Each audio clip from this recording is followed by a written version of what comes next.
नमस्कार मित्रांनो, आज आहे 30 एप्रिल अर्थात राष्ट्रसंत तुकडोजी महाराज यांची जयंती आणि आपण आलेलो आहोत मुंबईतील ऑगस्ट क्रांती मैदानात. पण मुंबईचं ऑगस्ट क्रांती मैदान आणि राष्ट्रसंत तुकडोजी महाराज संबंध तरी काय?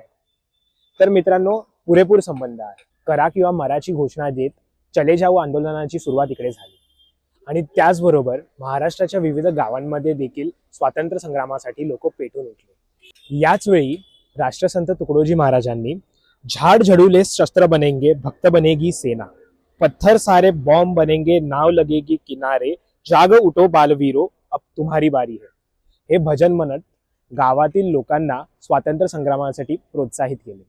क्रांतिकारकांनी मुहूर्त ठरवला नागपंचमीचा, अर्थात 16 ऑगस्ट 1942.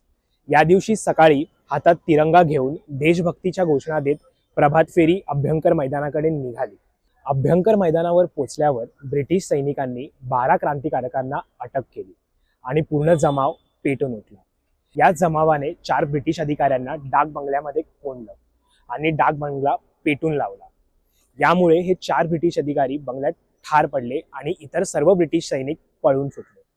या दिवसानंतर पुढील 3 दिवस चंद्रपूर जिल्ह्यातील चिमूर हे गाव कोणत्याही ब्रिटिश अधिकाऱ्याविना पूर्णपणे स्वतंत्र होते.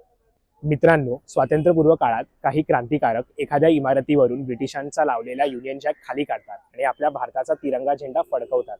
हे दृश्य आपण विविध चित्रपटांमध्ये पाहिलंच असेल, पण प्रत्यक्षात हे दृश्य त्या काळी चिमूर या गावात घडले आणि त्याला कारणीभूत होते म्हणजे राष्ट्रसंत तुकडोजी महाराजांचे हे भजन आणि अर्थातच चले जाऊ आंदोलन.